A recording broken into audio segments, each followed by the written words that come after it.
اهلا بيكم. بعد 90 دقيقة من المتعة الكروية والسيرك القومي ريال مدريد بيقدر يغلب السيتي 3-1 في السانتيرو برنابيو. ايه التكتيكات اللي عملها انشيلوتي عشان يقدر يحجم السيتي؟ ايه اللي حصل في الماتش كله؟ ايه التحليلات اللي هنتكلم فيها؟ هنطلع سوا للانترو ونرجع تاني عشان نتكلم في التحليلات.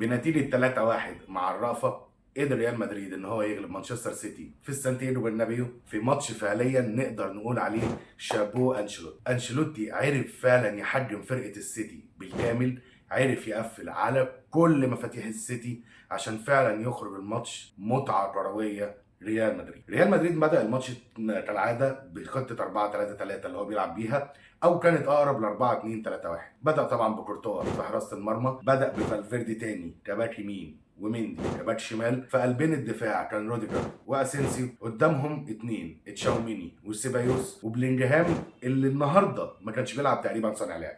بلينجهام النهارده كان اقرب للعيب متحرك، المساحه الفاضيه بيروح يستغلها. قدامه ثلاثي هجومي رودريجو ومبابي وفي. فعليا الثلاثي الامامي مفيش واحد النهارده كان بيلعب في مركزه. هتلاقي رودريجو كان في الناحيه الشمال، هتلاقي مافيني كان بيروح يمين، امبابي هاتريك جميل. هنرجع لدي بعدين. فعليا الريال قدر يقدم ماتش حلو قوي. اسينسيو هتبدا الماتش ده، هتبدا باسينسيو. اسينسيو هو مدافع لسه شاب، ما حضرش تقريبا التحضيرات بتاعه ريال مدريد. ان هو في الماتش الاولاني بيعرف يحجم هالاند بالكامل، في الماتش ده يخلي مرموش ملوش اي ظهور تماما. فبجد برافو اسينسيو. اسينسيو لسه هو مدافع حلو قوي، بس لسه بدري قوي ان احنا نقول ان هو خليفه سيرجيو راموس.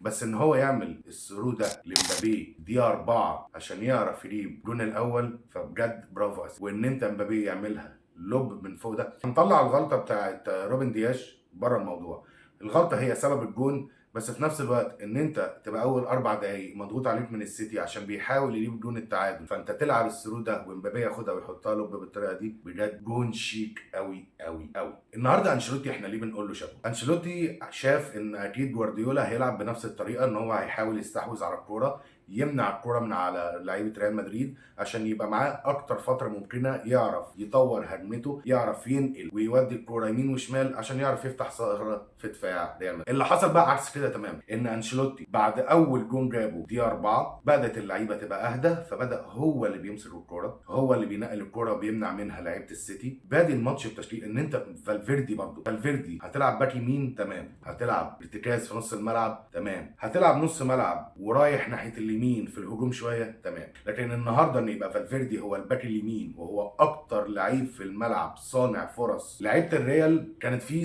سنه عدم ثقه بالنفس. ماتشين السيتي هم رجعوا ثقه ريال مدريد بالكامل لنفسه. الريال صعد لدور ال 16، لازم كل فرق الشامبيونز ليج تبتدي تخاف من ريال مدريد طالما صعد لدور ال 16 وطالما اللعيبه وصلت للحاله الذهنيه والبدنيه. هل هو بس عشان قدر يستحوذ على الكره انشيلوتي فقدر ان هو يمنع السيتي من اللعب هو ده اللي خلى انشيلوتي يكسب؟ لا، انت اولا نفس الطريقه اللي بيلعب بيها جوارديولا هو اللي لعب بيها انشيلوتي النهارده. انا هضغط عالي على مدافعين السيتي، هبتدي احاول استخلص منهم الكره، يا اما بعطل هجمه السيتي وارجع ورا ارتكز عشان اعرف ادافع واملى المنطقه الدفاعيه بتاعتي. وهو دي حاجه تقريبا هو ما كانش محتاجها قوي، لان هو لعيبه السيتي كان بره الماتش خالص من بعد الدقيقه 4 من اول الجون الاولاني ماري. طيب لو هنتكلم على التكتيك الدفاعي والهجومي لريال مدريد كان عامل ازاي؟ هتلاقي ان انت في الحاله الدفاعيه الاربعه واقفين قدامهم الاثنين نص الملعب تشاوميني وسيبايوس، قافلين كل زوايا التمرير تقريبا من نص الملعب للثلاثي الهجومي او للرباعي الهجومي. طيب في الحاله الهجوميه بقى كان ايه اللي بيحصل؟ هتلاقي ان انت الباكين اذا كان مندي او فالفيردي طالعين لقدام، بيسقط تشاوميني ما بين الاثنين المدافعين، وبتلاقي بعد كده ان في لا مركزيه كامله ما بين الثلاثي بتاع الخط الهجومي. يعني هتلاقي فيني ساعات بيروح ناحيه اليمين ورودريجو بيروح في النص او ناحيه الشمال، ومبابي بيتحرك براحته اذا كان يمين او شمال. وده اللي حصل بالظبط في الجون الثاني لريال مدريد. انت لو جيت تشوف الجون الثاني لريال مدريد هتلاقي ان فينيسيوس الوينج الشمال هو اللي فاتح ناحيه اليمين، بيباصي الكره لرودريجو الوينج الشمال في نص الملعب عشان يديها لمبابي ناحيه الشمال. ونيجي بقى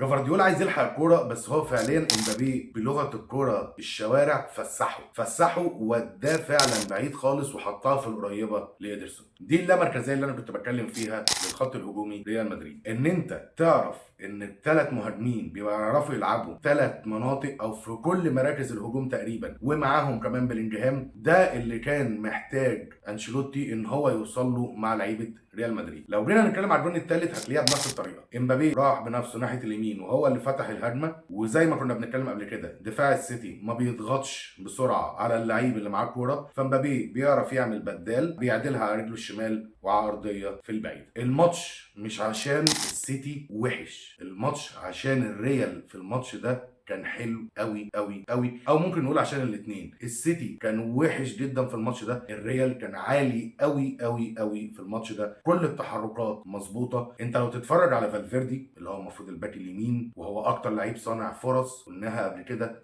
بس هو فعلا فالفيردي لعيب جوكر بيحل لك حاجات كتير قوي زي كامافينجا تقريبا. كامافينجا انا لعيب كورته ما بحبهاش، بس هو في المركز اللي هو بيروح فيه هو مأدي دور المركز اللي هو بيعمله. زي ما النهارده بنشوف، انت لما حاولت النهارده ان انت تخرج ستونز تنزل اكي عشان اصابه ستونز، ما عرفش ده يقوم بدور ده، لان انت ستونز محتاج ان هو يستلم الكوره يلف يبص مين اللعيبه اللي فاتحين له، يبتدي يودي الكوره يمين وشمال عشان يبتدي يفتح مساحات في خط نص ريال مدريد، ومن هنا نبتدي نروح لمانشستر سيتي. السيتي احنا تقريبا مش هنتكلم عليه كتير لان احنا اتكلمنا عليه كتير الفتره اللي فاتت، بس الماتش ده بالذات انت ما كانش فيه تكتيك واضح للسيتي طول الماتش. انت عمال تلعب ان انت في بدايه الماتش انت ضغطت لمده 4 دقائق لغايه الجون الاولاني بتاع الريال، دخل فيك الجون الاولاني، ابتديت ان انت اصبت ستونز، الماتش خلص من اول 5-6 دقائق في الماتش خلص، لان انت لما خرجت ستونز انت ما فيش لعيب تاني مكانه يعرف يعمل نفس الادوار اللي بيعملها ستونز. نبدا بتشكيله السيتي الاول، هو كان بيلعب 4-2-3-1، إيدرسون كالعاده في الجون، يمين خوسانوف وشمال جافارديول، النص الدفاع كان فيه روبن دياش وستونز، قدامهم اثنين نيكو جونزاليس وجاندوجان، قدامهم ثلاثي انا مش عارف الثلاثي ده مين اللي بيلعب وينج شمال فيهم، يعني انت اكيد هو سافينو هو الباك اليمين اللي هو الوينج اليمين، عندي برناردو وعندي فودن، لا ده هيلعب وينج شمال ولا ده هيلعب وينج شمال، ومرموش كده راس حربه قدام بسبب اصابه هالاند. مين الوينج الشمال؟ مين اللي احنا اتكلمنا ان انت هتعوز تفتح الملعب وتعمل استرتش للملعب بالكامل؟ مين اللي عامل لك الاسترتش ده؟ مفيش. طب انت نزلت دوكو اخر ربع ساعه الماتش اللي فات اكيد عشان كنت تبتدي بيه الماتش النهارده، ليه ما يعني بادي ببرناردو وفودن وانا ممكن عندي لعيب تاني هو اللي يعمل لي الاسترتش ده؟ مفيش اي حد فاتح زوايا تمرير. دي بروين مش حلو ومش في مستواه بقاله سنه. هل دي بروين اوحش من الاثنين اللي بداوا الماتش اذا كان فودن او برناردو؟ دي بروين حاليا ما عندوش الكي باص اللي بيطلع وينج او مهاجم انفراد على الجون او الشوتنج اللي بيعمله دي بروين، بس هل هيبقى اوحش من برناردو او اوحش من فودن؟ ما اظنش. 90 دقيقه بالكامل امبارح انت مش عارف تعمل هجمات خطيره بسبب ان دفاع الريال في كل الثنائيات هو كسبانها تقريبا. تاثير هالاند وتاثير دي بروين عالي قوي كده في هجوم السيتي. انت دلوقتي عندك من اول نص الملعب لغايه قدام لو شلت هالاند اعمار اللعيبه كلها تقريبا داخله على 30 داخله على 30 سنه ما عدا فودن. المفروض كان من بدايه السنه اللي فاتت تبتدي تعمل احلال وتجديد في الفرقه، وده اللي تقريبا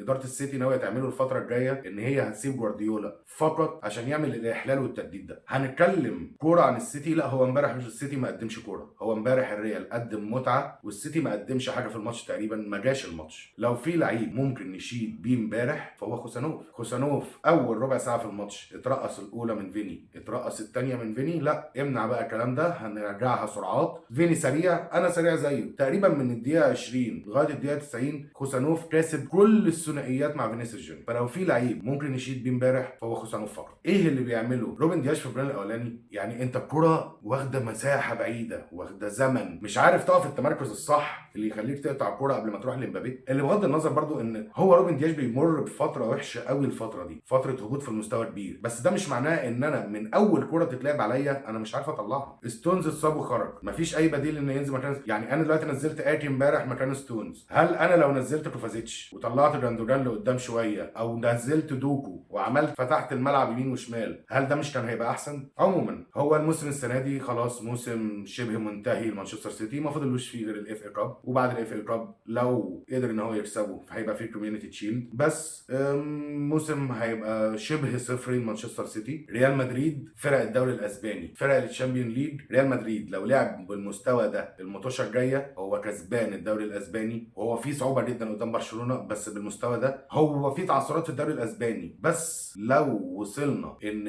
البدني والذهني بتاع ريال مدريد زي ماتش السيتي النهارده، لا هو هتبقى في صعوبه قوي لكل فرق الليجا وكل فرق الشامبيون ليج في مواجهه ريال مدريد. ريال مدريد لما صعد للدور ال 16 هو دلوقتي هيقابل مطوشه مش بنفس قوه مانشستر سيتي، بس خلاص هو بيبقى داخل الماتش، هو الفريق الاقوى في كل ماتش هو داخل. كان في امبارح غير ماتش مانشستر سيتي وريال مدريد كان في 3 ماتشات تانيين. اول ماتش اللي كان بدري كان بروسيا دورتموند، كان كسبان بره ارضه 3-0، جه على ارضه اتعادل 0-0 وصعد بروسيا دورتموند. الماتش الثاني كان باريس سان جيرمان وبريست. باريس سان جيرمان كان كسبان بره ارضه 3-0، وفي ملعب حديقه الامراء قدر يسجل 7 تجوان عشان بمجموع الماتشين يبقى كسبان 10-0. الماتش الثالث وده اللي كان مفاجاه قوي بالنسبه لي، الماتش الثالث كان يوفنتوس وايندهوفن. يوفنتوس كان كسبان على ارضه 2-1، والماتش العوده كان في هولندا. قدر ايندهوفن ان هو يجيب 2-1، فتمدت الماتش لشوط اضافيه. قدر في الشوط الاضافي ان ايندهوفن يضيف الهدف الثالث ويخرج يوفنتوس من الملحق دور ال 16 تشامبيون ليج. بالطريقه دي من وجهه نظري عمل مطوشه حلوه قوي، خلى فيه مواجهات بدري قوي من فرق تقيله قوي. هنتفرج على متعه كبيره قوي في دور ال 16 ومطوشه تقيله قوي في دور ال 16 من الشامبيونز ليج. امبابي لازم، ما ينفعش ان احنا نبدا يعني نتكلم في كل حاجه وما نتكلمش على امبابي. امبابي بيثبت بماتش امبارح ان عنده امكانيات، مش محتاج السرعات وكل ده. هو امبابي سريع، امبابي مهاري، امبابي رجله حلوه على الكوره. امبابي بيثبت ان هو واحد حاليا ان ما كانش احسن مهاجم في العالم في الوقت الحالي. الكره الاولاني باللوب اللي هو عمله، الجون الثاني بالضيقه والترقيصه بتاع جافارديول، والجون الثالث بالار طول على الارض اللي في البعيده بشماله. مبروك لكل مشجع ريال مدريد، مبروك لكل محب ريال مدريد. ماتش عالي قوي، ماتش كبير قوي. هيبقى عندنا يوم الجمعه ان شاء الله ما قبل ماتش الاهلي والزمالك، هنقول ايه اللي احنا شايفينه في الماتش وايه اللي ممكن يحصل. وهيبقى في ان شاء الله حلقه تانية يوم الحد او الاثنين، يا بعد ماتش السيتي وليفربول على طول، يا اما هتبقى تاني يوم هنقول فيه كل اللي حصل في الماتش. لان انا برضو مش متوسم خير قوي في الماتش ده، ومن وجهه نظري ان ليفربول هيعرف يستمر النتائج الايجابيه اللي بيعملها في الدوري الانجليزي. كان معاكم حسام حسن من ذا ماستر اوف تحليل. استنوني يوم الجمعه مع حلقه الاهلي والزمالك الدوري المصري.